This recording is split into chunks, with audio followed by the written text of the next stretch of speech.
Vector में अब आगे चलते हैं एंड नेक्स्ट इज 3D। जैसा हमने शुरू में बोला था कि वेक्टर और 3D हमारे लिए दोनों लगभग एक ही बात है। 3D मतलब वेक्टर में 3D हेल्प करेगा, 3D में वेक्टर हेल्प करेगा। बहुत सारे क्वेश्चन ऐसे हैं जिसको हम वेक्टर से 3D में कन्वर्ट करके फिर जो हमें 2 डायमेंशन वाले फॉर्मूले पता हैं, लेंथ ऑफ परपेंडिकुलर का, फुट ऑफ परपेंडिकुलर का, वो फॉर्मूले यूज़ करके बहुत आसानी से हम क्वेश्चन सॉल्व कर सकते हैं। और वाइस वर्सा कि जैसे वेक्टर में हमें क्रॉस प्रोडक्ट आता है, डॉट प्रोडक्ट आता है, 3D में directly dot product and cross product करके हम डिफाइन करते नहीं हैं, बट हम 3D के क्वेश्चन को वेक्टर में कन्वर्ट करें। कन्वर्ट करने के लिए मतलब कुछ ऐसा नहीं कि हमें बहुत कुछ दिमाग या टाइम खर्च हो रहा है, वो तुरंत कन्वर्ट हो जाएगा और फिर उसको वेक्टर में सॉल्व करके फिर हम वापस 3D में कन्वर्ट करके आंसर बता सकते हैं।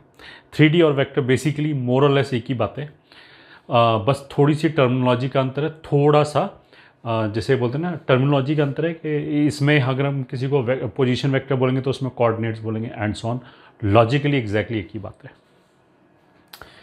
तो सबसे पहले तो हम यही टर्मिनोलॉजी देख लेते हैं। टर्मिनोलॉजी वेक्टर के अंदर एंड 3D के अंदर। और चलो यहाँ पे लिख लेते हैं सीरियल नंबर 1। वेक्टर के अंदर जो हम वर्ड बोलते हैं पोजीशन वेक्टर या PV, उसके करस्पॉन्डिंग हम 3D में क्या बोलेंगे, कोऑर्डिनेट्स।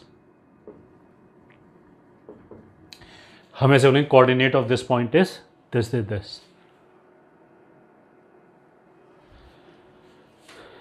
ठीक है, ऐसे ही सेकंड पॉइंट यहाँ पे जो हम बोलते हैं यूनिट वेक्टर, यहाँ पे हम बोलेंगे डायरेक्शन कोसाइन। थर्ड पॉइंट अगर हम बोलेंगे ना फ्री वेक्टर या वेक्टर सिंपली, डायरेक्शन देने के लिए कि ये एक फ्री वेक्टर है तो उसके करस्पॉन्डिंग यहाँ पे वर्ड क्या हो जाएगा, डायरेक्शन रेशियो। ये हो गया DC, ये हो गया DR। फोर्थ पॉइंट जो यहाँ पे जैसे इक्वेशन वगैरह लिखने में 2 डायमेंशन में इक्वेशन लिखेंगे तो 2x + 3y = 5 ऐसे करके एक लाइन का इक्वेशन आ गया। वैसे वेक्टर के अंदर अगर इक्वेशन लिखेंगे तो R वेक्टर के अंदर लिखेंगे, वही काम 3D में x y z करेगा। तो जो वेक्टर की इक्वेशन होगी उसमें R वेक्टर इन्वॉल्व होगा, जो 3D की इक्वेशन होगी उसमें हम x y z के टर्म्स में लिखेंगे। ठीक है, इसका मतलब क्या है वो अभी आगे समझ में आ जाएगा। और बस अभी के लिए तो शायद इतने से ही काम चल जाएगा। फर्स्ट पॉइंट तो ये हो गया। अब आते हैं सेकंड पॉइंट पे। Let A x1 y1 z1 B x2 y2 z2 and C x3 y3 z3 are 3 given points, then first part AB distance will be root over distance formula x1 minus x2 का whole square plus y1 minus y2 का whole square plus z1 minus z2 का whole square. Second coordinates of a point dividing AB in the ratio lambda is to mu। मतलब वही ये A हो गया, ये B हो गया और यहाँ पे मान लिया एक पॉइंट P है जो इसको लैम्डा इज टू म्यू की रेशियो में डिफाइन करा है, सॉरी डिवाइड करा है। एग्जैक्टली वही 2D वाला फॉर्मूला हो गया, बस हम लास्ट में क्या करेंगे, वहाँ पे तो केवल एक्स और वाई का लिखते थे, यहाँ पे एक जेड का और साथ में आ जाएगा। तो lambda x2 plus mu x1 upon lambda plus mu, lambda y2 plus mu y1 upon lambda plus mu. बस यहाँ पे एक तीसरा और एक्स्ट्रा आ जाएगा, lambda z2 plus mu z1 upon lambda plus mu, ये आ जाएगा।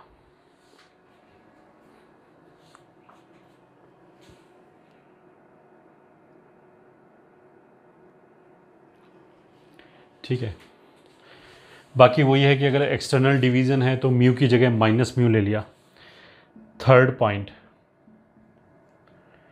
Mid point of A B will be given as, मतलब अगर ये ए है ये बी है and we are talking about mid point, तो उसके कोऑर्डिनेट्स कितने आ जाएंगे, x1 plus x2 upon 2 comma y1 plus y2 upon 2 comma z1 plus z2 upon 2, ये आ जाए।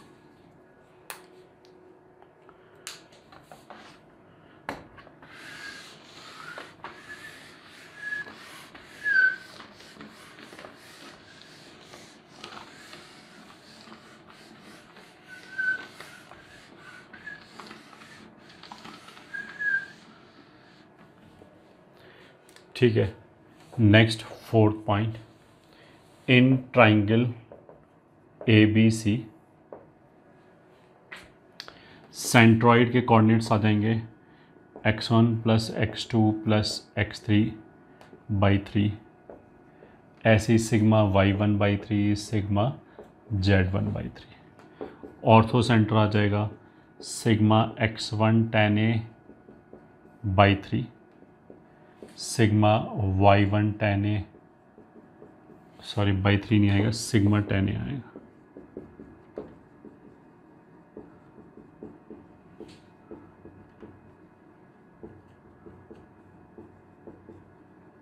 इस फॉर्मूले को तो हम ऐसे बोल सकते हैं कि जो वेक्टर में फॉर्मूला था वो ऐसे था, sigma A vector tan a upon sigma tan a।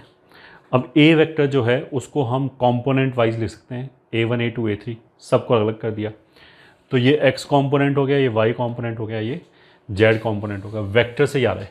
ठीक है, circumcentre will be sigma x1 sine 2a upon sigma sine 2a, ऐसे ही sigma y1 sine 2a upon sigma sin 2a and at last sigma z1 sin 2a upon sigma sin 2a, ये हो जाएगा। और क्या बचता है, incentre will be sigma ax1 upon sigma a, sigma ay1 upon sigma a, sigma az1 upon sigma a, ये इसके coordinates हो गए।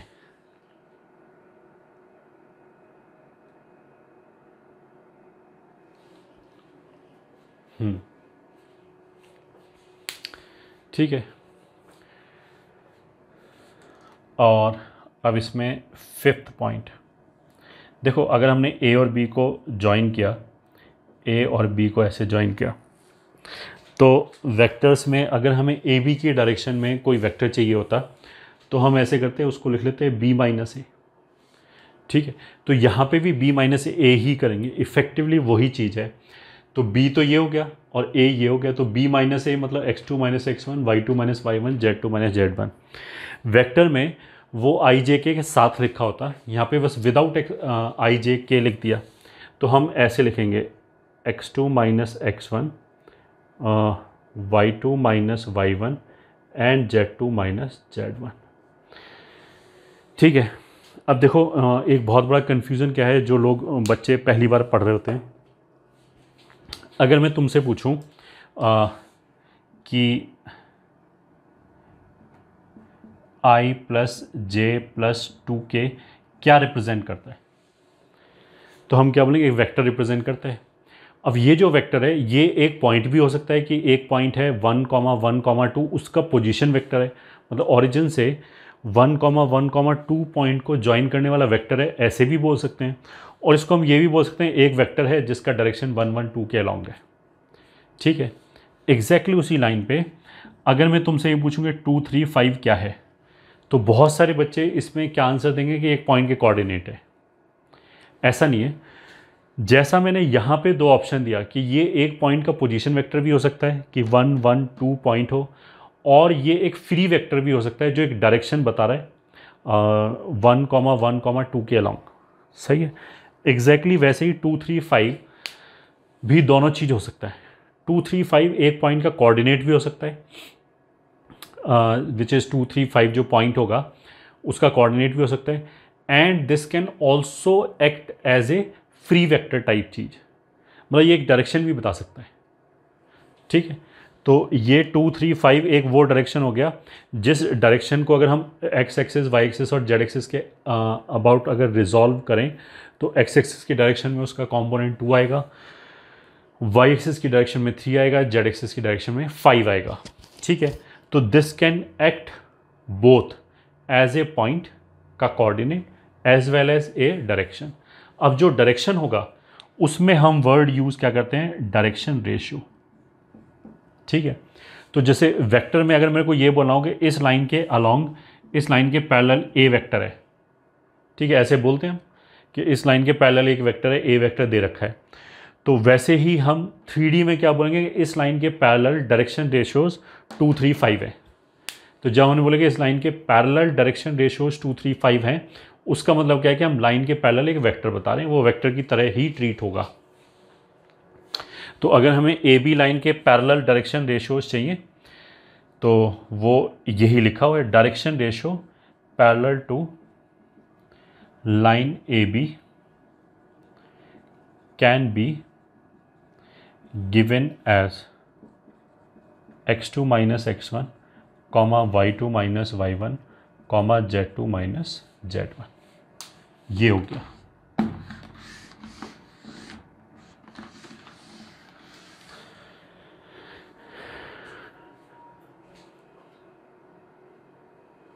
ठीक है, अब इसमें कुछ नया है नहीं, ये तो बस अगर 2D वाला समझ में आया था तो ये एग्जैक्टली वही चीज़ लिखी हुई है।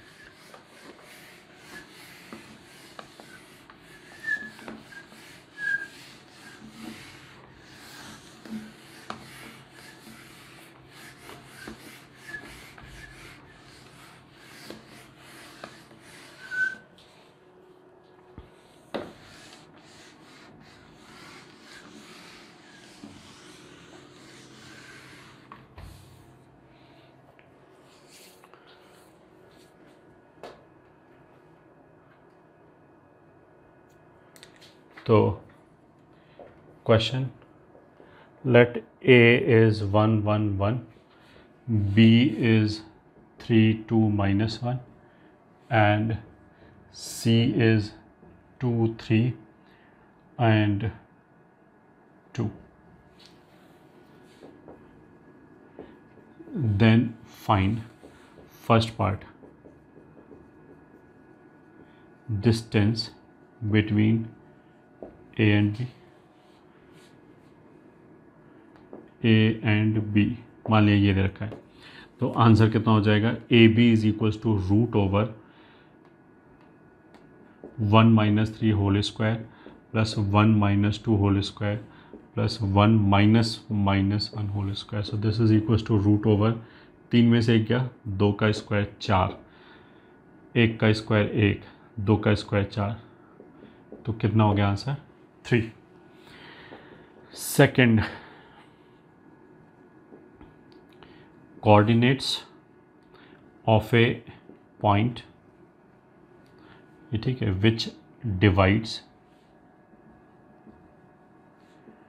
AC in the ratio 2:3 externally। तो आंसर ए कितना है 1 1 1, सी कितना है 2 3 2। अब 2:3 का मतलब क्या, 3 इधर मल्टीप्लाई करो 2 इधर मल्टीप्लाई करो, एंड एक्सटर्नली बोला है तो एक जगह माइनस ले लिया, तो मतलब 2 की जगह -2 ले लिया। तो रिक्वायर्ड कोऑर्डिनेट्स विल बी 3 3 × 1 3 हो गया, 2 × 2 कितना हो गया -4 अपॉन 3 -2, फिर 3 -6 अपॉन 3 -2, 3 -4 अपॉन 3 -2। तो नीचे तो 1 आ गया, ऊपर कितना आ जाएगा -1 -3 -1। यही आंसर हो गया। ठीक है, third point,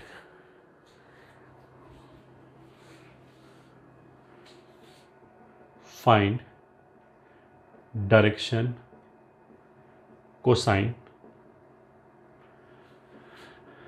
parallel to BC। ठीक है, अगर डायरेक्शन कोसाइन वर्ड यूज़ किया है तो कुछ भी नया नहीं है, हमें BC के पैरेलल यूनिट वेक्टर चाहिए बस, और कुछ भी नहीं है। तो सॉल्यूशन मतलब इसको हम लिखने के लिए ऐसे लिखेंगे, direction ratio parallel to BC will be, किसी में से किसी को भी घटा दो, मान लिया इसमें से इसको घटा दिया तो 3 में से 2 गया 1, 2 में से 3 गया -1, -1 में से -1 में से 2 गया -3, ये हो गया। अब इसको यूनिट वेक्टर बना लो, तो रिक्वायर्ड डायरेक्शन कोसाइन R, तो 9 10 11 √11 से डिवाइड करना पड़ेगा, तो ±1/√11 -1/√11 -3/√11। प्लस माइनस बाहर लगाने का मतलब क्या है कि दो डायरेक्शन होगा, एक इधर और एक इधर, तो एक बार प्लस साइन ले लिया, एक बार माइनस साइन ले लिया। ठीक है, या फिर अगर प्रिसाइजली लिखना चाहते हो तो हो गया 1/√11 -1/√11 -3/√11, एंड माइनस अंदर ले गए तो ये नेगेटिव हो जाएगा, बाकी दो पॉजिटिव हो जाएगा। ये आंसर हो गया थर्ड पार्ट का। ठीक है, fourth part, area of triangle ABC। Solution 2D में तो जो एरिया ऑफ ट्राइंगल का फॉर्मूला था वो ऐसे था, x1 y1 1, x2 y2 1, x3 y3 1। अब वो फॉर्मूला तो यहाँ लगेगा नहीं डायरेक्टली। ठीक है, x1 y1 1 मतलब कैसे लाएंगे, यहाँ तो 3 पॉइंट है बट कोऑर्डिनेट 3 है, x1 y1 z1 कहाँ जाएगा अगर हम x1 y1 1 लिखेंगे। ठीक है, और ऐसा कुछ है नहीं कि हम लिख लें x1 y1 z1 x2 y2 z2 x2 y3 z3, ऐसा कुछ भी नहीं है। तो हम तो वेक्टर वाले मेथड से जाएंगे। एरिया निकालने के लिए हम क्या करेंगे, ट्राइंगल का एरिया कैसे होता है, ट्राइंगल की साइड के अलोंग कोई भी दो वेक्टर निकाल लो, AB और AC, उनका क्रॉस लेके मॉड लेके हाफ कर दिया, that will be the required area. तो ये भले ही 3D का क्वेश्चन है बट हम इसको करेंगे कैसे, वेक्टर से। तो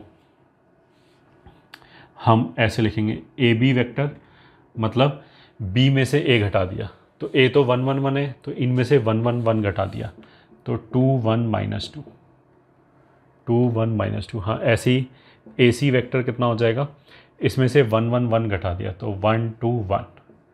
अगर इन दोनों को क्रॉस लिया तो AB क्रॉस AC। अब देखो हमने क्रॉस लिया है बट हम ये 3D की डायमेंशन 3D की लैंग्वेज में बोलेंगे नहीं कि क्रॉस प्रोडक्ट है, क्रॉस प्रोडक्ट हम वेक्टर की लैंग्वेज में बोलेंगे। तो ऑब्जेक्टिव पेपर है तो वहाँ तो कोई पूछेगा नहीं कि क्या कर रहे हो। तो अगर हमने अब क्रॉस लिया तो यहाँ से आ जाएगा 1 और 4 5, यहाँ से आ जाएगा -2 -2 -4, 4 में से 1 गया 3, यह आ जाएगा। ठीक है, तो required area will be half of AB cross AC का मॉड। तो अगर हमने AB क्रॉस AC का मॉड लिया तो दैट विल बी √5² 4² 3²। ये भी बेसिकली 5² हो जाएगा, 3² + 4² 5² होता है, तो 2 × 5² मतलब 5 तो बाहर आ गया, √2 अंदर रह गया, तो this will be half of 5√2 और 5/√2 यूनिट स्क्वायर। ये आंसर हो गया।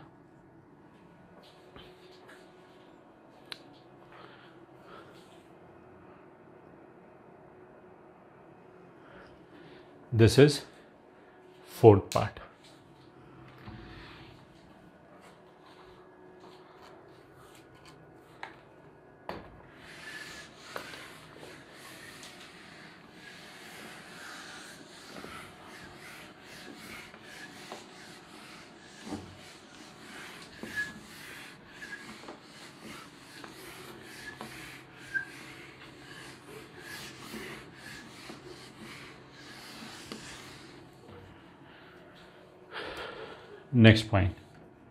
Next point, let direction cosine parallel to line L1R,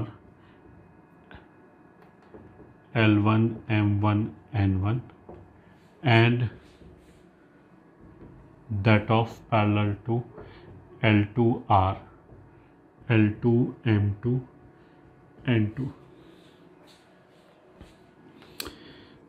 Then first part, if L1 is parallel to L2, मतलब दो लाइन दे रखे हैं, उनके पैरेलल डायरेक्शन कोसाइन का मतलब क्या है, ये मान लिया L1 है, ये L2 है, तो इसके पैरेलल L1 M1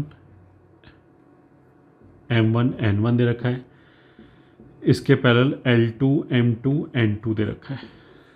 तो डायरेक्शन कोसाइन का मतलब क्या है, यूनिट वेक्टर दे रखा है, मतलब it is known that sigma L1 square 1 है, सिग्मा L2 स्क्वायर 1 है, मतलब L1 square plus M1 square plus N1 square भी 1 है. अगर L1 L2 के पैरेलल है तो ये दोनों लाइन पैरेलल है, तो एक वेक्टर ऐसे बोल सकते हैं लैम्डा टाइम दूसरा वेक्टर होगा, या फिर हम ऐसे बोल सकते हैं L1 upon L2 will be M1 upon M2 will be N1 upon N2. अब ऐसा भी हो सकता है कि N1 और N2 दोनों जीरो हो जाए, तो कोई बात नहीं, हो 0 बराबर हो गया, उसको छोड़ दिया, L1 upon L2 should be equals to M1 upon M2, और N1 N2 अगर दोनों 0 हो जाए तो पैरेलल हो जाएगा, अगर पहले दो रेशो बराबर हो जाए तो. अब हम बोलेंगे N1 0 हो जाए, N2 0 ना हो, तो ऑफकोर्स पैरेलल नहीं हो सकता फिर तो, ठीक है. अगर M1 N1 और M2 N2 चारों 0 हो जाए तो फिर वैसे ही पैरेलल हो गया, एक्स एक्सिस के अलॉन्ग आ जाएगा फिर तो, L1 L2 चाहे कुछ भी हो. फिर ये तो फर्स्ट पार्ट हो गया. सेकेंड पार्ट क्या है, if L1 is perpendicular to L2, तो देखो हम डॉट प्रोडक्ट बोलेंगे नहीं, बट हमें पता है कि अगर ये लाइन इस लाइन के परपेंडिकुलर होगा तो इनका डॉट प्रोडक्ट जीरो होना चाहिए. विदाउट डॉट प्रोडक्ट बोले हम क्या बोल देंगे कि ये क्वांटिटी जीरो होनी चाहिए. अब ये है तो डॉट प्रोडक्ट ही, N1 N2 must be zero, ये कंडीशन है. Third part, angle between L1 and L2 is equals to, अच्छा दो लाइंस, वैसे हमने ये बताया था कि 3D में जो दो लाइंस हैं वो पैरेलल हो सकता है, ये ठीक है, इंटरसेक्टिंग हो सकता है, कोइंसिडेंट हो सकता है, एंड स्क्यू भी हो सकता है. ऐसे भी हो सकता है कि नॉन पैरेलल नॉन इंटरसेक्टिंग हो जाए, ऐसा भी हो सकता है. सारे ही केसेस में चाहे कुछ भी हो, जो उनके बीच में एंगल है दैट इज़ डिफाइंड, ये ठीक है. उनके बीच में एंगल कैसे डिफाइन करते हैं, जो भी उनकी डायरेक्शंस के बीच में एंगल है, चाहे लाइंस स्क्यू हैं, तो अगर हम बोले ना कि इनके बीच में तो कुछ एंगल बन नहीं रहा, कोई बात नहीं, हम डिफाइन ऐसे करते हैं जो भी इन दोनों की डायरेक्शंस के बीच का एंगल है वो हो गया. तो दो डायरेक्शंस के बीच का एंगल क्या होता है, कॉस इनवर्स मॉड के अंदर दोनों के कैप का डॉट प्रोडक्ट ले लिया, तो यहाँ पे ऑलरेडी यूनिट वेक्टर ही है, तो L1 L2 plus M1 M2 plus N1 N2, यही हो गया. यही क्या हो गया, इन दोनों लाइंस के parallel vectors.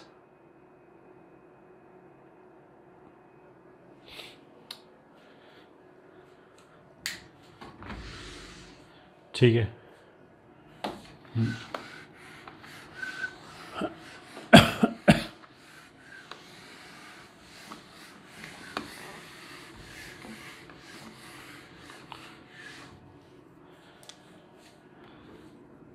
Question 1, let direction ratio parallel to line L1R 2 3 6 and parallel to line L2R 2 2 1. Then find angle between L1 and L2। Solution,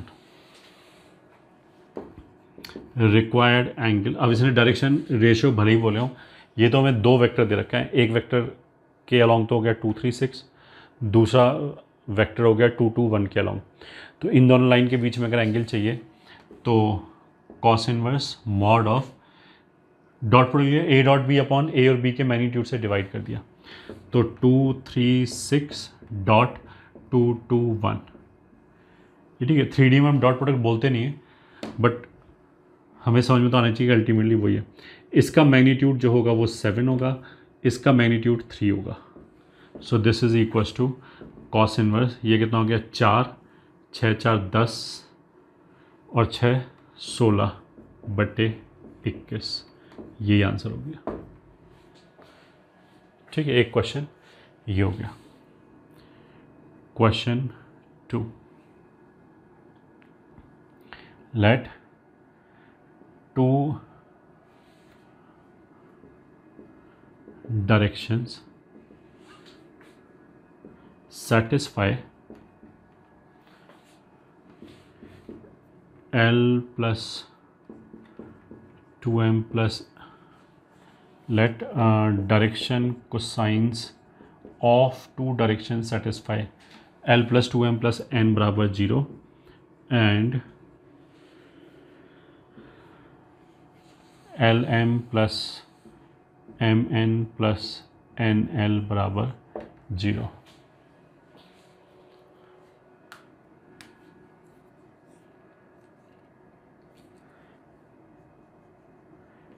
Then find angle between them।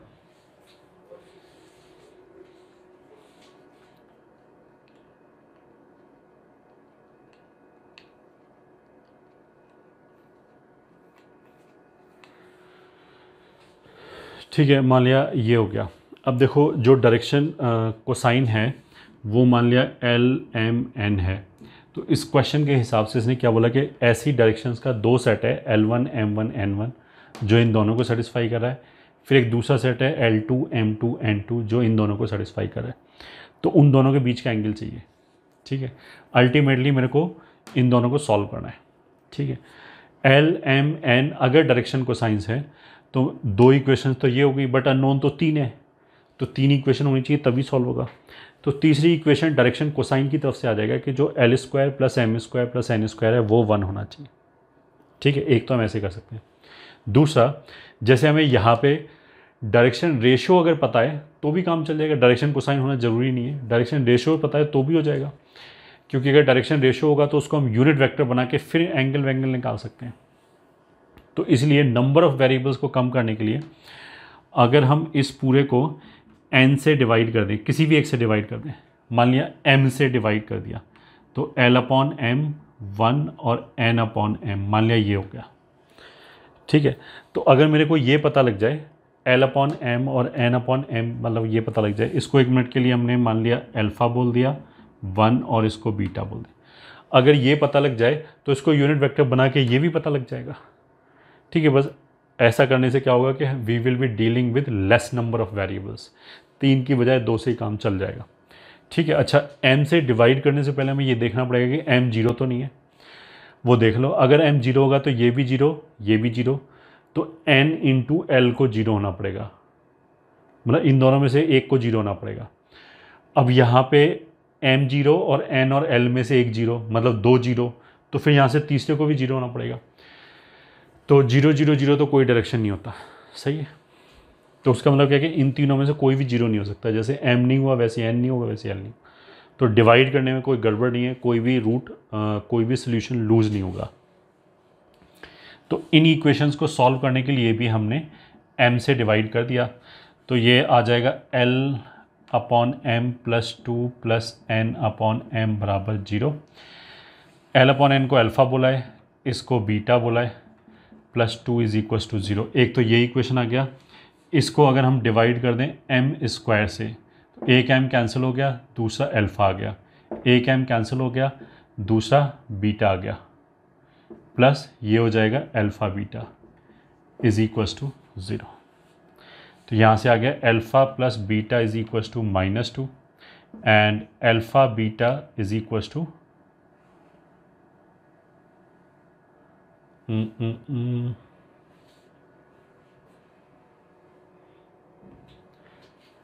Alpha beta is equals to, यहाँ कर देते हैं, मतलब इस question को change कर लेते थोड़ा सा। ये है मान लिया क्वेश्चन ये, मतलब पहले रियल सोल्यूशन नहीं आएगा अदरवाइज। तो अल्फ़ा बीटा यहाँ से कितना आ जाएगा, alpha plus beta which is also -2। तो उसका मतलब क्या है कि अगर मैंने सॉल्व किया x² plus 2x -2 is equals to 0 का sum of the roots -2 product of the root -2, तो इसके रूट्स अल्फ़ा बीटा आ जाएंगे। ठीक है, तो यहाँ से सोल्यूशन क्या आएगा, x is equals to -b plus minus root b² -4ac upon 2a। तो दिस इज़ -1 प्लस माइनस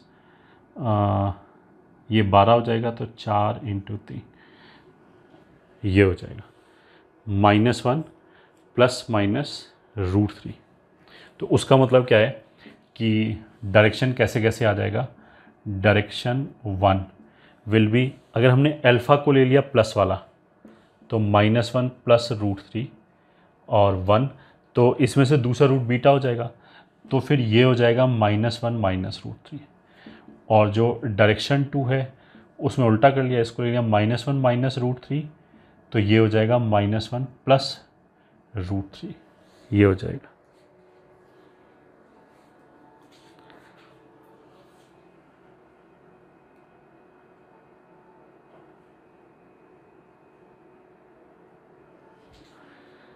तो क्वेश्चन में बोला गया था कि इन दोनों के बीच का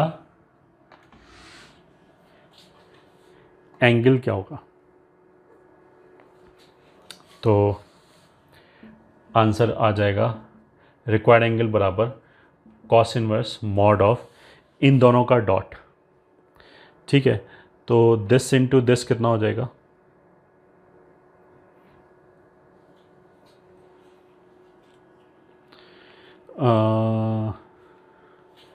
a² माइनस b² मतलब 1 minus 3। Basically this into this का मतलब क्या है कि अगर ये अल्फ़ा है तो ये बीटा है, इसके रूट अगर अल्फ़ा बीटा थे तो प्रोडक्ट ऑफ द रूट ही आ जाएगा बेसिकली -2। तो इन दोनों को मल्टीप्लाई करेंगे -2 आएगा, इन दोनों को मल्टीप्लाई करेंगे -2 आएगा। तो न्यूमरेटर में तो ऐसे आएगा -2 + 1 -2 अपॉन रूट ओवर, दोनों का मैग्नीट्यूड बराबर ही आएगा। ठीक है, तो किसी भी एक के मैग्नीट्यूड को स्क्वायर कर सकते हैं। ठीक है, तो अब तुम देखो, अगर हमें समझ में आए, अगर मैं इसको अल्फ़ा बोलूँ तो इसको बीटा बोल देंगे, दोनों का मैग्नीट्यूड तो बराबर है, तो यहाँ पे तो ऐसे आएगा रूट ऑफ पहले का मैग्नीट्यूड रूट ऑफ दूसरे का मैग्नीट्यूड, तो रूट ख़त्म करके सीधा दिस² प्लस दिस² प्लस दिस² हो गया। ठीक है, तो या तो हम सीधा सीधा ही करना है, फालतू दिमाग ही नहीं लगाया, दिस² प्लस 1² प्लस -1 माइनस √3 का होल स्क्वायर, ये हो गया। तो दिस इज़ कॉस इनवर्स, ये 2 और 2 4 में से 1 गया 3 अपॉन, अब न्यूमरेटर में देख लिया, देखो -1 का स्क्वायर 1 आएगा, √3 का स्क्वायर 3 आएगा, तो 3 और 1 4 हो गया, 4 यहाँ से आएगा 8 और 1 ये हो गया 9। जो यहाँ से 2√3 आएगा और यहाँ से, मतलब जो यहाँ से -2√3 और 2√3 आएगा वो कैंसिल हो गया। तो अल्टीमेटली कट पिट के हमारे पास आंसर कितना आया, कॉस इनवर्स 1/3, ये एंगल आएगा हमारे पास।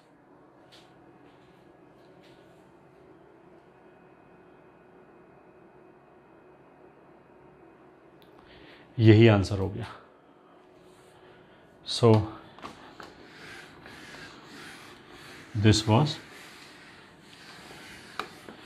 Question 2।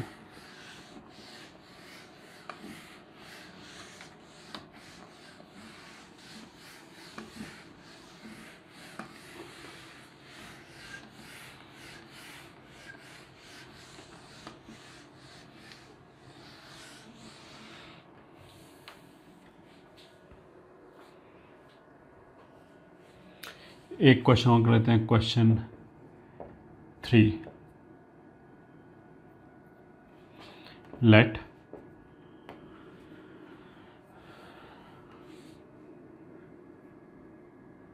Direction cosine parallel to L1 R LMN if L is rotated through an small angle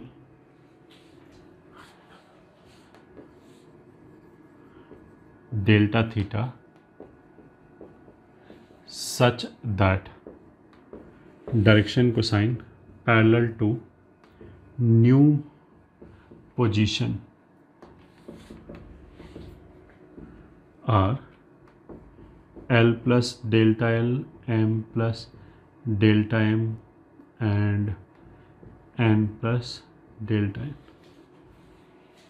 ठीक है, then prove that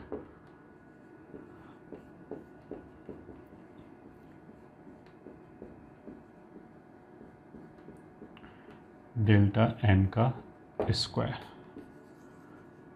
सोल्यूशन, उसने क्या बोला कि दो डायरेक्शन है, एक हो गया LMN के अलोंग और दूसरा हो गया यूनिट वेक्टर है दोनों, L plus delta L, M plus delta M, N plus delta N, दोनों यूनिट वेक्टर हैं। इनके बीच का एंगल जो है वो डेल्टा थीटा है। डेल्टा थीटा छोटा है, ये ठीक है, through an small angle. Small बोलने का पर्पज़ क्या है कि he is encouraging you to think in terms of approximation. जैसे होता है ना, अगर छोटा एंगल हो तो साइन थीटा थीटा बोल सकते हैं, टेन थीटा को थीटा बोल सकते हैं, उस तरह की कुछ चीज़ लग रही होगी, तभी ये एंगल बाहर आ गया विदाउट साइन कॉस के, तो कुछ अप्रॉक्सीमेशन लग रहा होगा। खैर वो तो अलग की बात है। ये बिकॉज डायरेक्शन कोसाइन है, इसलिए L square plus M square plus N square 1 होना चाहिए। ये भी डायरेक्शन कोसाइन है तो एल प्लस डेल्टा एल के होल स्क्वायर का सिग्मा भी 1 होना चाहिए। जब इसको ओपन करेंगे तो ये आ जाएगा sigma L square plus sigma delta L का square plus twice of sigma L delta L. ठीक है, ए प्लस बी के स्क्वायर को ओपन करेंगे तो ऐसे आ जाएगा, दिस इज इक्वल टू 1। अब ये जो सिग्मा एल स्क्वायर है ये 1 के बराबर है, तो ये भी 1 है, तो ये 1 और ये 1 कैंसिल हो गया। तो यहाँ से हमारे पास एक रिज़ल्ट क्या आया कि सिग्मा डेल्टा एल का स्क्वायर बराबर -2 सिग्मा एल डेल्टा एल। मतलब ये L delta L, M delta M और एन डेल्टा एन, ऐसे करके 3 प्रोडक्ट का सम लिखा हुआ है। ठीक है, अब अगर इन दोनों के बीच में एंगल डेल्टा थीटा है तो cos delta theta will be equals to, इन दोनों का डॉट प्रोडक्ट हो गया sigma L, L plus delta L, दोनों यूनिट वेक्टर हैं तो सीधा सीधा A cap dot B cap ही कॉस थीटा हो जाएगा, कुछ ए बी टाइप चीज़ नहीं आएगी। So this is equals to sigma L square plus sigma L delta L. ठीक है, ये हो गया। So this will imply cos delta theta is equal to sigma L square कितना हो गया 1 और minus sigma L delta L कितना हो गया वहाँ से हाफ सिग्मा डेल्टा एल का होल स्क्वायर। दिस इम्प्लाइज इसको इधर ले जाओ, इसको इधर ले जाओ, तो half of sigma delta L का whole square will be 1 minus cos delta theta which will be 2 sine square delta theta by 2। So this implies sigma delta L का होल स्क्वायर बराबर, इस 2 को भी उधर लेंगे तो ये 4 हो जाएगा, तो 4 times sine delta theta by 2 का होल स्क्वायर। अब ये वाली चीज़ पिक्चर में आएगी कि this is an small number. ठीक है, स्मॉल एंगल बोल रखा है, स्मॉल एंगल है तो साइन थीटा को थीटा से रिप्लेस कर सकते हैं, तो दिस इज़ लगभग equals to 4 times delta theta by 2 का होल स्क्वायर, तो 4 कैंसिल हो जाएगा, दिस इज डेल्टा थीटा का whole square. So finally we have got delta L का स्क्वायर डेल्टा एम का स्क्वायर प्लस डेल्टा एन का square बराबर डेल्टा थीटा का स्क्वायर, हैंस प्रूव। ये आंसर आएगा।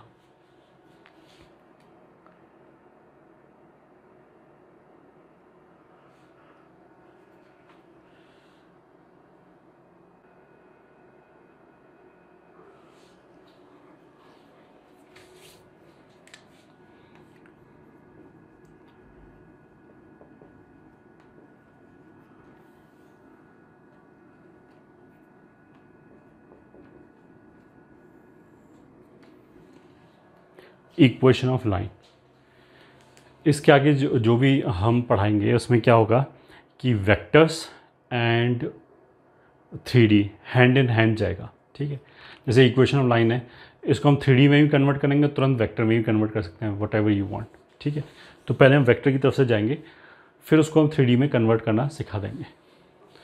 तो इक्वेशन ऑफ लाइन, हमें लाइन का इक्वेशन लिखने के लिए 3 डायमेंशन में क्या क्या चाहिए, कोई भी एक, अगर एक पॉइंट मिल जाए एक उसके ऊपर और एक लाइन के पैरेलल डायरेक्शन मिल जाए। ठीक है, ऐसे ये मान लिया लाइन के पैरेलल डायरेक्शन हो गया। यहाँ पे अगर ओरिजिन है तो ये ए वेक्टर हो गया। अब लाइन के ऊपर अगर मैंने कोई भी एक जनरल पॉइंट लिया R, which is R vector, this is origin.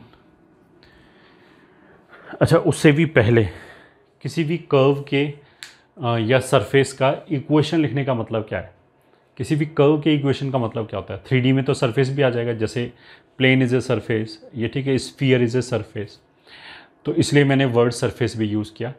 2 dimension में तो कर्व ही बोलते हैं। ठीक है, तो किसी भी कर्व या सरफेस का इक्वेशन लिखने का मतलब क्या होता है कि उस कर्व के ऊपर के सारे पॉइंट तो उसको सेटिस्फाई करें, कोई भी पॉइंट बचे ना, और उस कर्व के बाहर का या सरफेस के बाहर का कोई भी पॉइंट सेटिस्फाई ना करे। 2 कंडीशन है। तो अगर हमने बोला कि ये इक्वेशन इस कर्व का है, K1 कर्व का है, तो K1 के ऊपर जितने भी पॉइंट आ रहे हैं वो सारे पॉइंट उसको सेटिस्फाई करना चाहिए।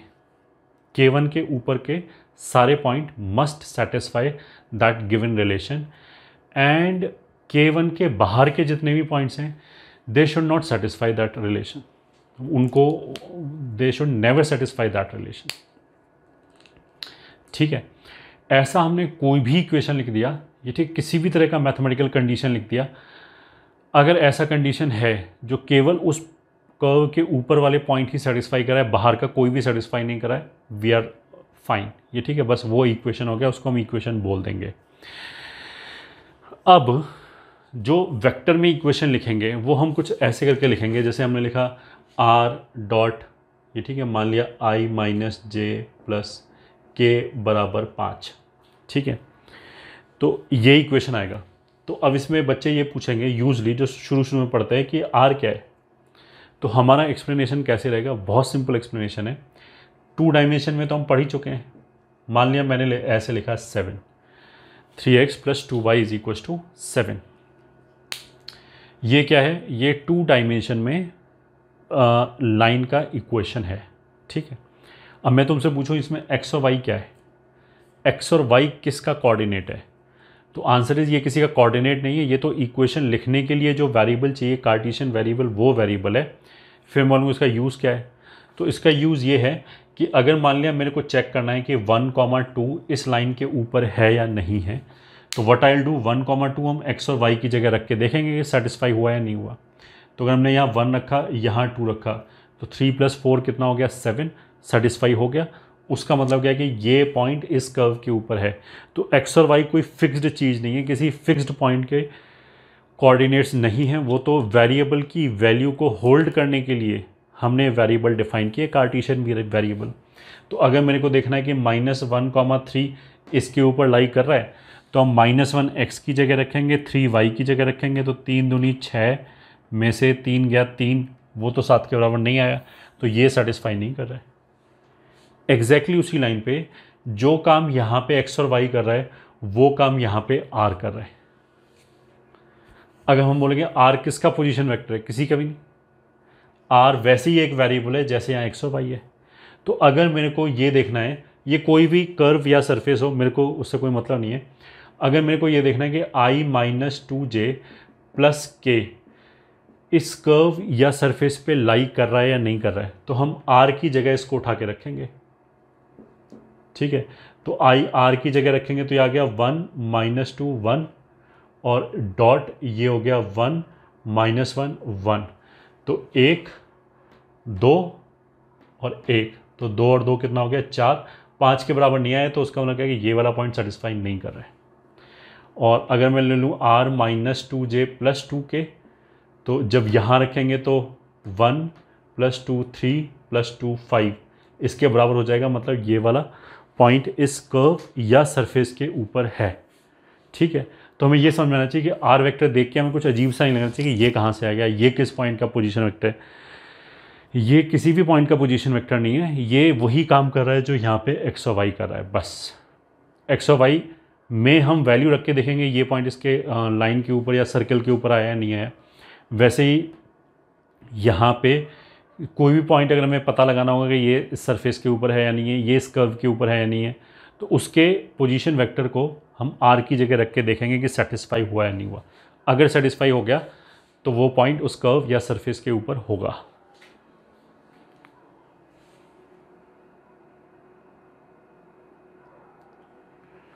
आई होप ये समझ में आ गया होगा।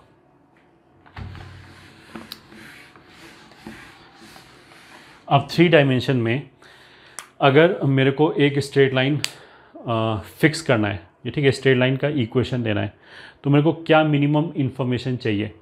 तो एक तो हम ऐसे कर सकते हैं कि अगर हमें ये बता दिया जाए कि लाइन इस वेक्टर के पैरेलल है, हमने बता दिया कि लाइन इस वेक्टर के पैरेलल है, तो इस वेक्टर के पैरेलल होने से क्या हो गया, लाइन ये भी हो सकता है, ये भी हो सकता है, ये ऐसे कोई भी लाइन हो सकता है, इनफाइनाइट लाइन्स हो सकता है। बट ये जो इनफाइनाइट लाइन्स होंगी इनका ओरिएंटेशन सब फिक्स्ड है, ये ठीक है, इनका डायरेक्शन फिक्स हो गया अगर मैंने एक वेक्टर दे दिया तो। अब अगर मैंने एक पॉइंट दे दिया कि लाइन इसके पैरेलल है एंड इस पॉइंट से पास कर रहा है, तो देखो इसके पैरेलल है तो इनमें से कोई भी हो सकता है, बट अगर इस पॉइंट से पास कराए तो इसको यहाँ से पास करा दिया, अब ये इधर उधर नहीं हो सकता, तो अब फिक्स हो गया, अब और कुछ इधर उधर नहीं हो सकता, यही लाइन आएगी बस जो इस पॉइंट से भी पास कर रहा हो और इसके पैरेलल भी हो। इसको हम ऐसे बोल सकते हैं कि लाइन का इक्वेशन निकालने के लिए I require a point on the straight line to locate it in space, ये ठीक है, to fix its position in space, and I require a parallel vector for fixing its orientation. तो अगर मेरे को लाइन 3 डायमेंशन में fix करना है, फिक्स करने का मतलब क्या है कि एक फिक्स्ड लाइन चाहिए मेरे को, ये ठीक है, जिसका इक्वेशन हम लिख सकें।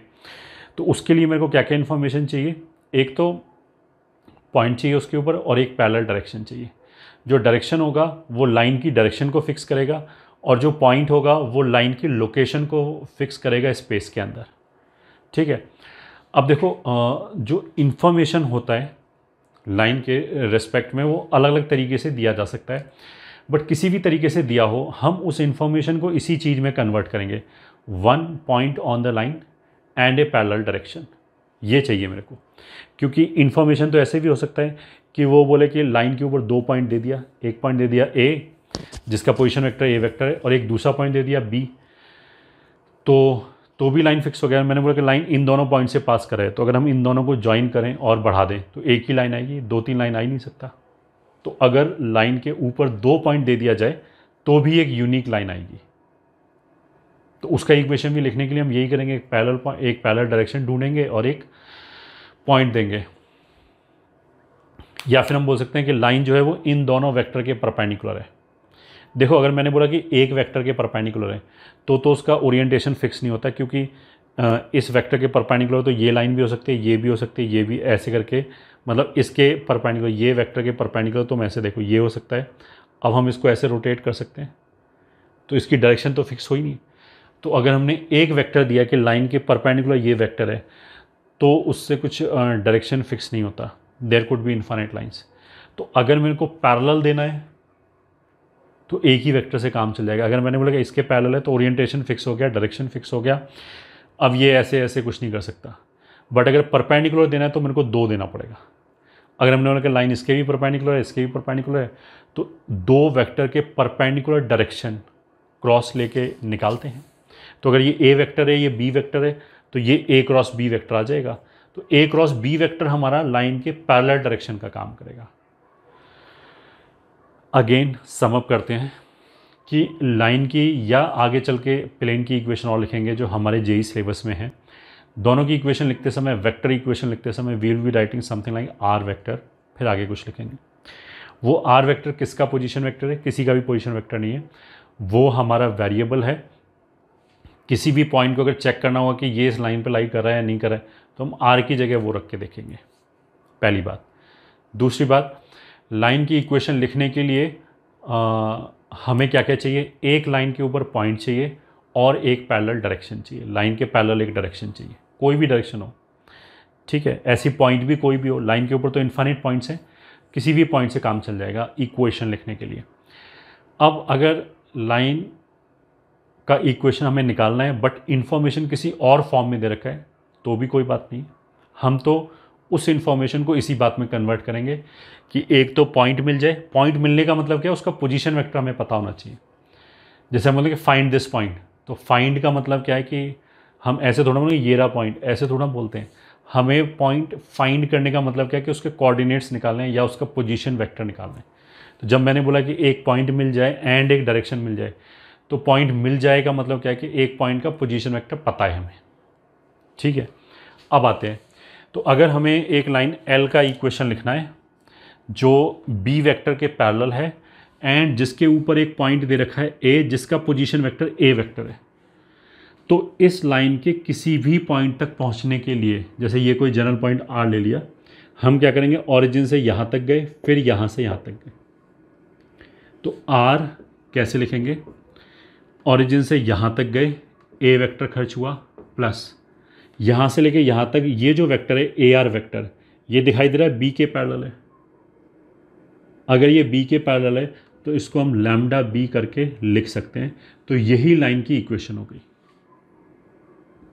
ठीक है। अगेन इसमें आर क्या है? आर ये कोई फिक्स्ड पॉइंट नहीं है, ये तो आर वही जनरल वेरिएबल है। अब इसमें क्या होगा कि अगर मैंने कोई दूसरा पॉइंट लिया यहाँ पे, ठीक है, तो अब आर वेक्टर ये हो जाएगा, ये ठीक है, ये आर वेक्टर हो गया। तो ये आर वेक्टर क्या होगा? मतलब ये कोई दूसरा पॉइंट आ गया, यहाँ से लेके यहाँ तक गए, यहाँ से लेके यहाँ तक गए। तो अलग अलग पॉइंट अगर मैंने लाइन के ऊपर लिए तो लैम्डा की वैल्यू अलग अलग आएगी। और इसको हम उल्टा बोलें कि इस लाइन के ऊपर हर पॉइंट के लिए लैम्डा की वैल्यू यूनिक आएगी, मतलब हर पॉइंट का अपना एक लैम्डा होगा। तो अगर हमने लैम्डा 0 लिया तो ये पॉइंट आ जाएगा, अगर हमने लैम्डा पॉजिटिव लिया तो पॉजिटिव बी जुड़ेगा, मतलब इस डायरेक्शन में पॉइंट आएंगे सारे। तो ये पॉइंट, ये पॉइंट, ये पॉइंट, ये पॉइंट, ये पॉइंट, इन सब के लिए लैम्डा की वैल्यू पॉजिटिव होगी क्योंकि बी वेक्टर की डायरेक्शन ये है। अगर मैं लैम्डा नेगेटिव ले लूँ तो ए के अंदर बी का नेगेटिव साइड जुड़ेगा, तो नेगेटिव से मल्टीप्लाई करने पे पलट जाएगा। तो इधर वाली लाइन के लिए, इस पोर्शन ऑफ लाइन के लिए लैम्डा की वैल्यू नेगेटिव होगी, ठीक है। जैसे हमने आर वेक्टर यहाँ लिख दिया, कुछ बच्चों को लगता है कि ये लाइन है, लाइन तो ये है क्योंकि इस लाइन के ऊपर वाले पॉइंट के लिए ये लिखा जा रहा है। अच्छा, अगर मैंने कोई और पॉइंट ले लिया, आर यहाँ पे ले लिया, तो इस रिलेशन से हम कभी भी ये पॉइंट नहीं निकाल सकते क्योंकि इस रिलेशन में ये ए लिखा तो उसने तो हमें ओ से उठा के ए पे छोड़ दिया। अब लैम्डा बी से हम क्या कर सकते हैं? लैम्डा को चेंज कर सकते हैं ज़्यादा से ज़्यादा। लैम्डा को चेंज करेंगे तो बी के पैरेलल वेक्टर ही ऐड होगा, तो बी के पैरेलल मतलब इसी डायरेक्शन में मूव कर सकते हैं, तो यहाँ तो कभी भी नहीं पहुँच सकते। उसका मतलब क्या है कि अगर पॉइंट ये है तो वो इसको लैम्डा की किसी भी वैल्यू के लिए सेटिस्फाई नहीं करेगा। तो अगर मेरे को ये पॉइंट चेक करना होगा, मान लिया ये पॉइंट 2i + 3j + 4k मान लिया, ये चेक करना होगा कि वो इस लाइन पे है या नहीं है। तो जब हम यहाँ पे r की जगह पे 2i + 3j + 4k रखेंगे तो लैम्डा की वैल्यू आएगी नहीं, इनकन्सिस्टेंट इक्वेशन आ जाएगी। जब हम x को बराबर करेंगे तो कुछ और लैम्डा आ जाएगा, y को बराबर करेंगे कुछ और लैम्डा आ जाएगा, ठीक है। बट अगर मान लिया हमने पॉइंट ये लिया, इसके कोऑर्डिनेट्स उठा के यहाँ पे रखे, फिर एक्स वाई जेड और ये भी एक्स वाई जेड दोनों तरफ से बराबर किए, तो एक्स को बराबर करके, वाई को बराबर करके एंड जेड को बराबर करके जो लैम्डा की वैल्यू आएगी वो सेम आएगी तीनों जगह से, तीनों जगह से वैल्यू सेम आएगी। ठीक है, तो हम इसको क्या बोलेंगे, फर्स्ट पॉइंट में क्या, equation of line passing through point A and parallel to B vector can be given as this.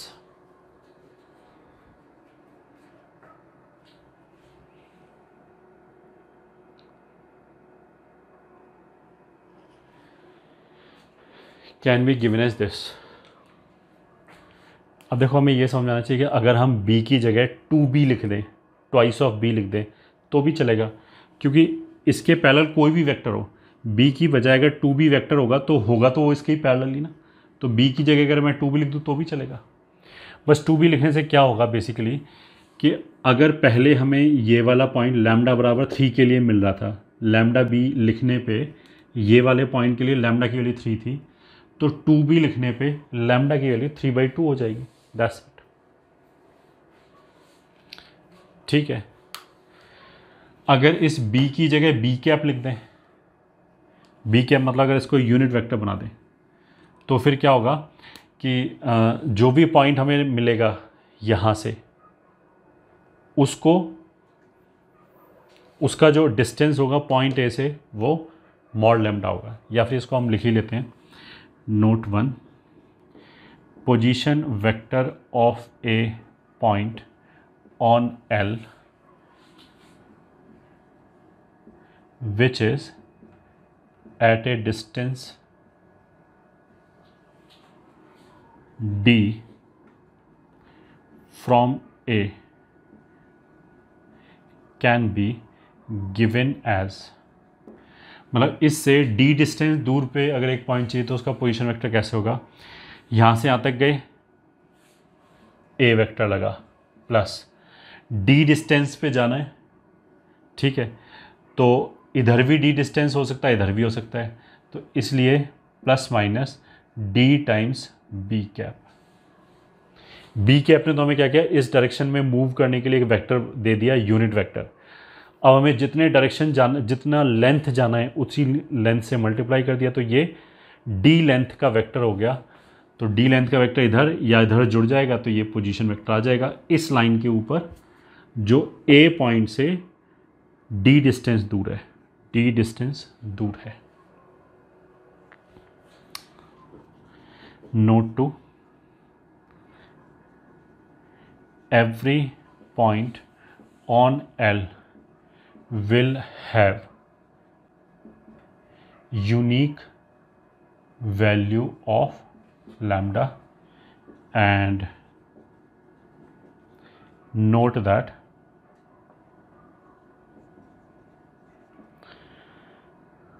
for a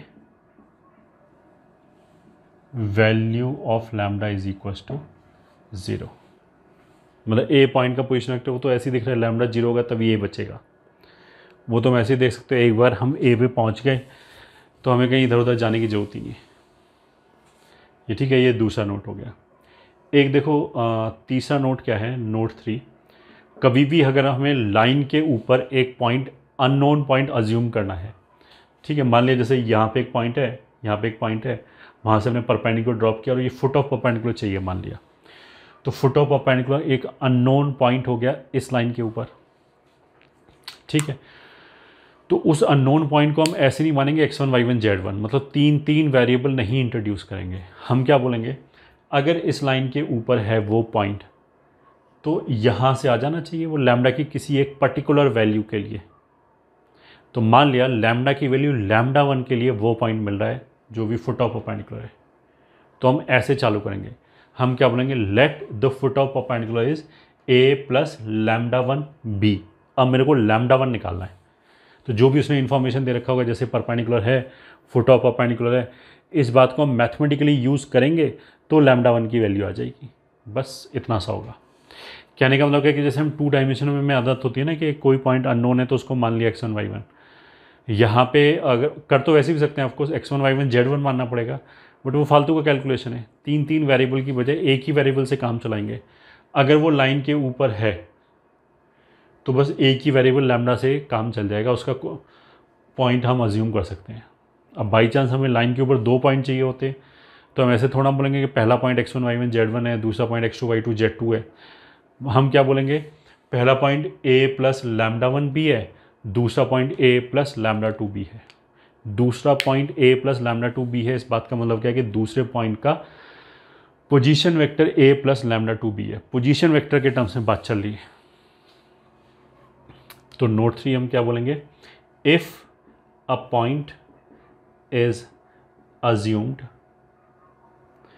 on line L, then assume it as a plus lambda 1b.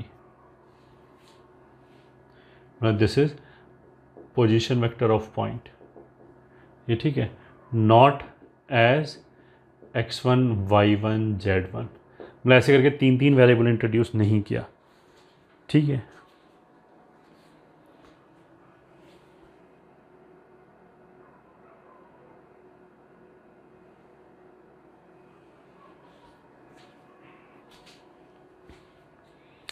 ये हो गया।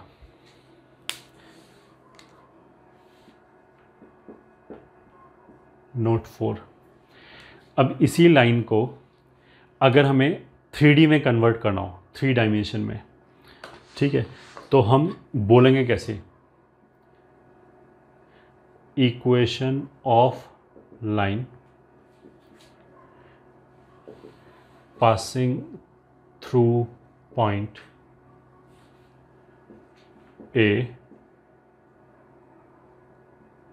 Alpha beta gamma and direction ratio parallel to line are given as A, B, C, then तुम तो ऐसे देखो, यहीं से equation आ जाएगा R is equal to A plus lambda B. ये हमारा वेक्टर इक्वेशन है, ये ठीक है। इसको 3D में कन्वर्ट करना है तो R वेक्टर का काम कौन करेगा 3D में, x, y, z। ए का काम कौन करेगा, ए क्या है, उस पॉइंट का पोजीशन वेक्टर जो लाइन के ऊपर लाई कर रहा है, तो उसका पोजीशन वेक्टर इसने अल्फा बीटा गामा बोल दिया, तो हो गया अल्फा बीटा गामा। लैम्डा ऐसे ही रहेगा। बी क्या है, लाइन के पैरेलल एक डायरेक्शन। तो अगर हम वेक्टर में बोलेंगे तब तो हमने ये लैंग्वेज यूज़ किया, and parallel to B vector can be given as. 3D में उसी बी वेक्टर को हम कैसे बोलेंगे, direction ratios parallel to the line are given as A B C. कुछ भी नहीं, एक पैरेलल वेक्टर दे रखा है, तो this is nothing but A B C, ठीक है। तो दोनों तरफ अगर हमने x कंपोनेंट, y कंपोनेंट और z कंपोनेंट बराबर किया तो x कंपोनेंट इसका कितना हो गया, alpha plus lambda times a, ये हो जाएगा beta plus lambda times b, gamma plus lambda times c। तो this and this and this ये लिख सकते हैं। ये 3D का इक्वेशन हो गया। इसको लिखने का और दूसरा तरीका क्या है, इनफैक्ट पॉपुलर तरीका यही है कि हम अल्फ़ा को उधर ले जाएं, a से डिवाइड कर दिया, तो x minus alpha upon a is equals to y minus beta upon b is equals to z minus gamma upon c। ऐसे लिखते हैं। ये हो गया इक्वेशन ऑफ लाइन, ये तो वेक्टर इक्वेशन हो गया, ये हो गया equation of line in 3D। अब ये मेरे को समझ में आना चाहिए कि ऊपर हमने x, y, z के कोफिशिएंट 1, 1, 1 बना लिए, उसके बाद जो x, y, z में से घटा रखा है अल्फ़ा बीटा गामा, वो तो यहाँ पे आ जाएगा, a वेक्टर की तरह काम करेगा वो, और b वेक्टर जो भी डिनोमिनेटर है, ठीक है। ये जो तीनों रेशो हैं ये बेसिकली यही वाला लैम्डा है, तो जैसे अभी हमने बोला था कि अगर मेरे को डी डिस्टेंस पे एक पॉइंट चाहिए तो हमने इसमें क्या क्या किया, पहले तो बी वेक्टर को बी कैप बनाया। बी वेक्टर को बी कैप बनाने का मतलब क्या है कि ये जो ए बी सी है ये तो डायरेक्शन रेशो है, इनको हमने डायरेक्शन कोसाइन बना लिया। मतलब इसको लिख लिया A upon root A square plus B square plus C square unit vector बनाने के लिए, B upon root A square plus B square plus C square, C upon root A square plus B square plus C square, और फिर this is equals to ये जो each ratio है this is equals to हमने क्या कर दिया plus minus D कर देंगे। फिर यहाँ से x निकाल लिया, यहाँ से y निकाल लिया, यहाँ से z निकाल लिया, तो उस पॉइंट के कोऑर्डिनेट्स आ जाएंगे जो यहाँ पे डिस्क्राइब कर रखा है, जो पॉइंट A से D डिस्टेंस पे दूर होगा ऑन दिस लाइन।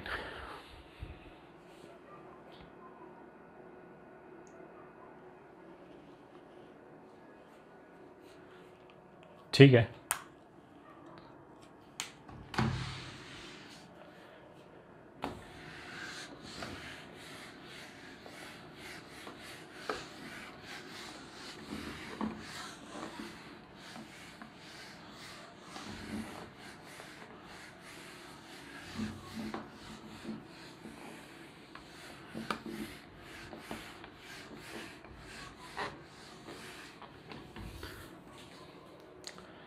तो अगर मान लिया r बराबर i minus J plus 2k plus lambda times 3i minus J plus के, ये इक्वेशन दे रखा है ये, ठीक है, वेक्टर इक्वेशन।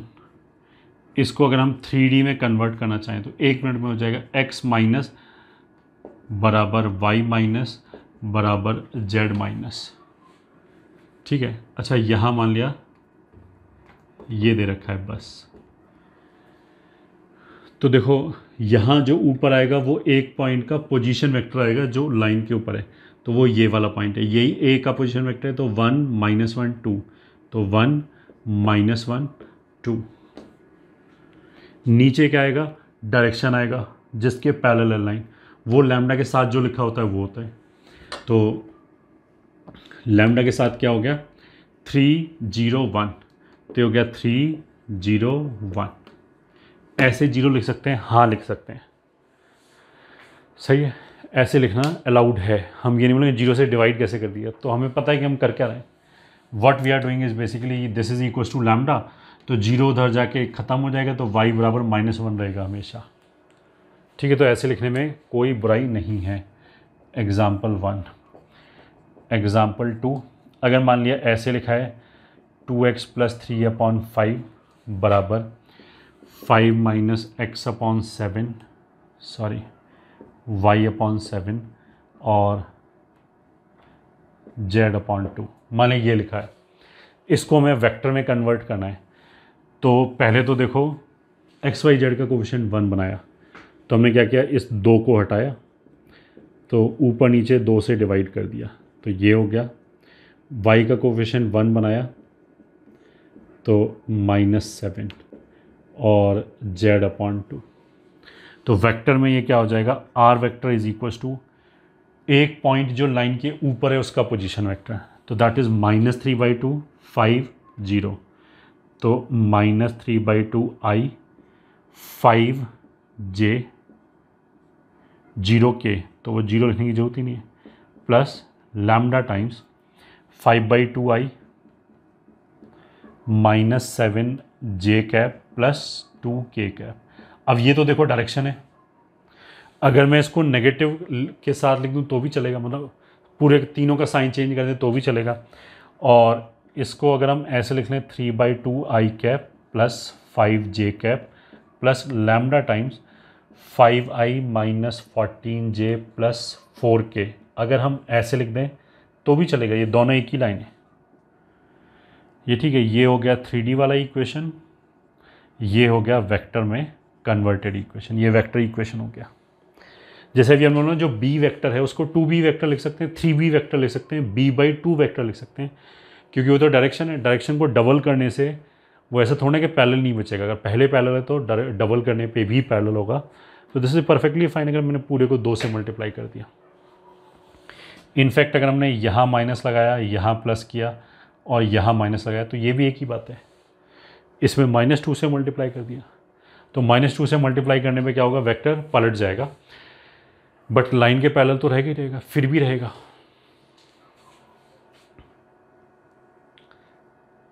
ठीक है। Question, find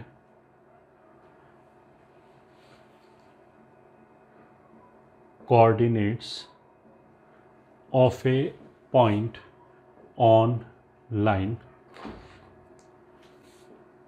x minus 1 upon 2, y minus 3 upon minus 2, z plus 5 upon 1,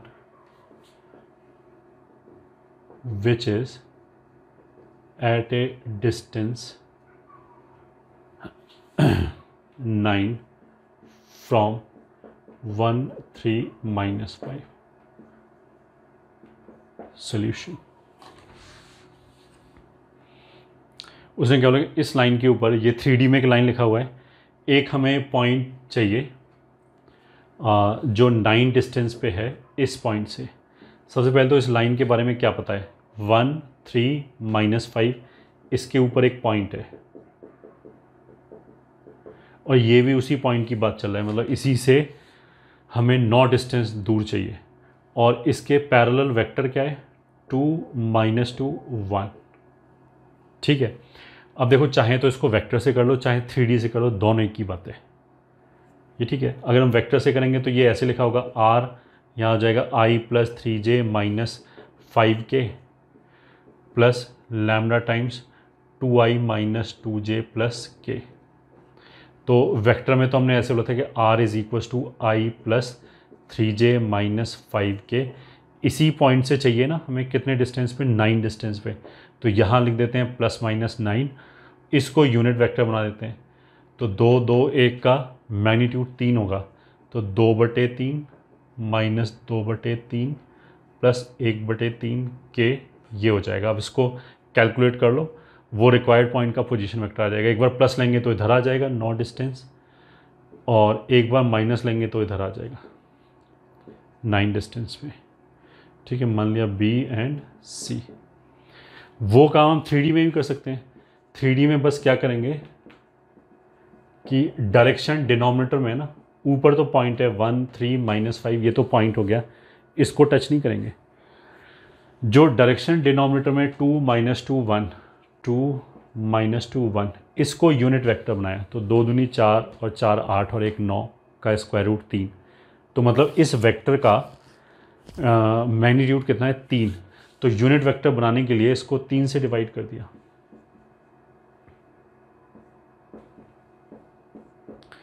ठीक है। और ये जो पॉइंट है 1 3 -5, इससे कितना डिस्टेंस पे चाहिए, 9, तो दिस इज +-9। तो बेसिकली ये जो +-9 है वो ये 9 है, ये जो 3 चीज़ है वो ये 3 चीज़ है, क्योंकि इनको उधर ले गए, और x y z को 1 3 5 उधर ले आए, तो वो ये आ गया, ऐसे आ रहा है। तो कोऑर्डिनेट्स कितने आ जाएंगे,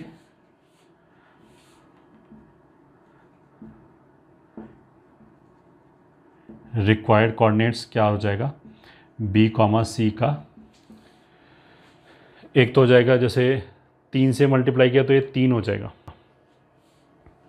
तो एक बार तो हो जाएगा 1 3 -5 + -3 अंदर जाएगा तो 6 -6 3। तो अगर हमने प्लस लिया तब तो आ जाएगा 7 -3 -2, और माइनस लिया तो -5 9 -8। ये 2 पॉइंट्स के कोऑर्डिनेट आ गए उस लाइन के ऊपर जो 1 -3 -5 से एक सर्टेन डिस्टेंस पे है।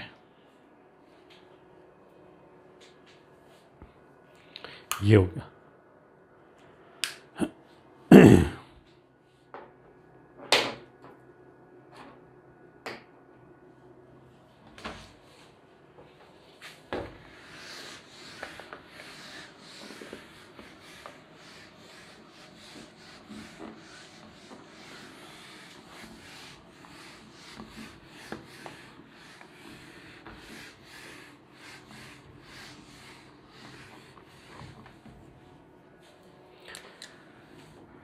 अगर मान लिया क्वेश्चन ऐसे दिया जाए, find equation of line passing through points A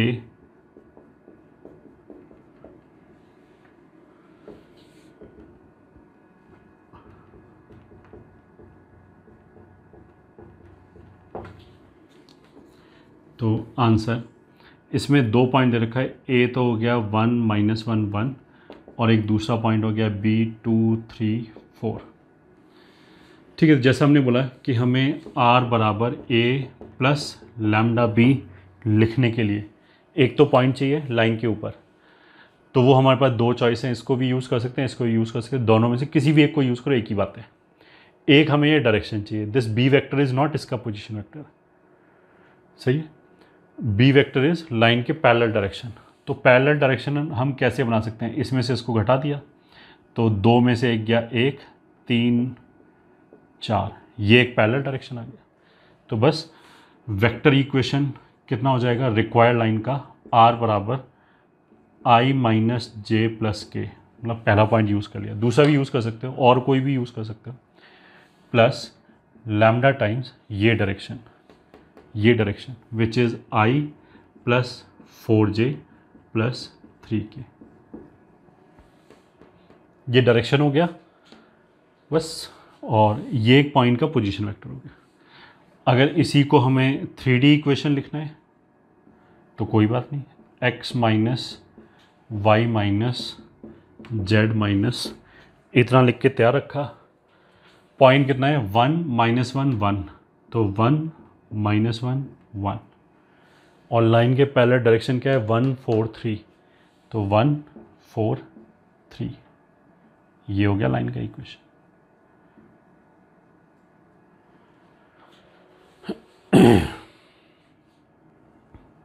और एक क्वेश्चन, फाइंड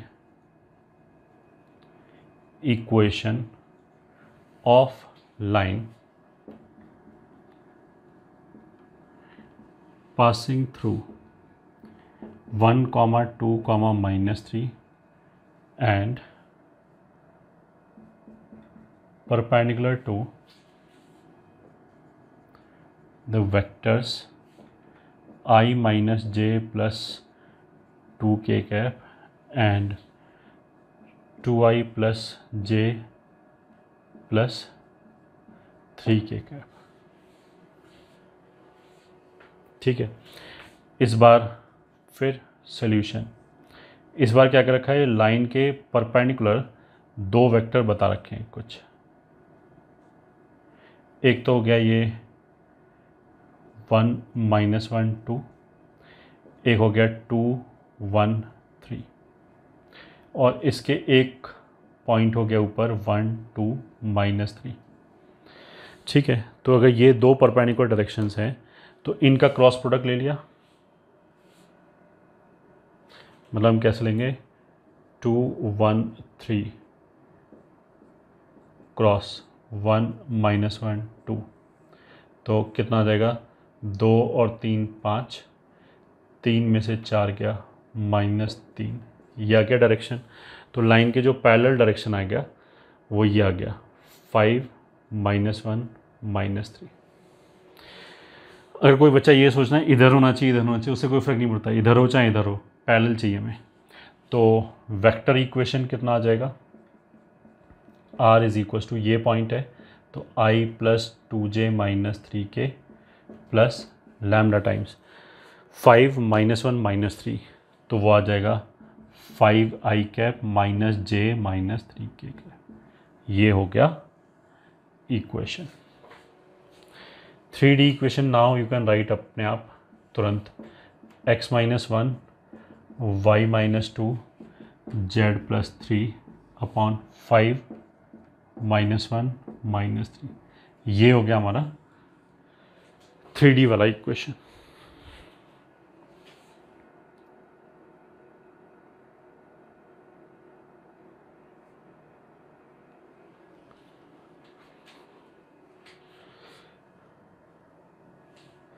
तो इसको जनरल फॉर्म में भी लिख लेते हैं। Note 1, equation of line passing through A and B can be given as, मैं ये लाइन है, इसके ऊपर एक पॉइंट दे रखा है जिसका पोजीशन वेक्टर A है, दूसरा पॉइंट दे रखा है B है, तो ये वेक्टर कितना हो जाएगा B माइनस A। तो R इज इक्वल्स टू, मैं यही चीज़ कर रहे हैं, बस यहाँ वैल्यू दे रखा था, वो जनरल रिजल्ट लिख रहे हैं। A और B में से कोई भी पॉइंट यूज़ कर लिया, A प्लस लैम्डा टाइम्स जो लाइन के पैरेलल वेक्टर होगा वो हो जाएगा B माइनस A। ये हो गया। इसकी जगह B भी लिख सकते हैं और इसकी जगह A माइनस B भी लिख सकते हैं। ये ठीक है, B माइनस A लिखो या A माइनस B लिखो, दोनों एक ही बात है। फिर सेकंड वाला, equation of line passing through A and perpendicular to vectors B vector and C vector can be given as, इस बार क्या है, लाइन के ऊपर एक पॉइंट दे रखा है A और दो ऐसे परपेंडिकुलर वेक्टर्स दे रखे हैं B vector and C vector, तो इसके पैरेलल वेक्टर हो जाएगा B क्रॉस C। तो यहाँ पे B क्रॉस C आ जाएगा, तो R बराबर A plus lambda times B cross C, ये आंसर आ जाएगा। आंसर मतलब ये एक जनरल रिजल्ट हो गया।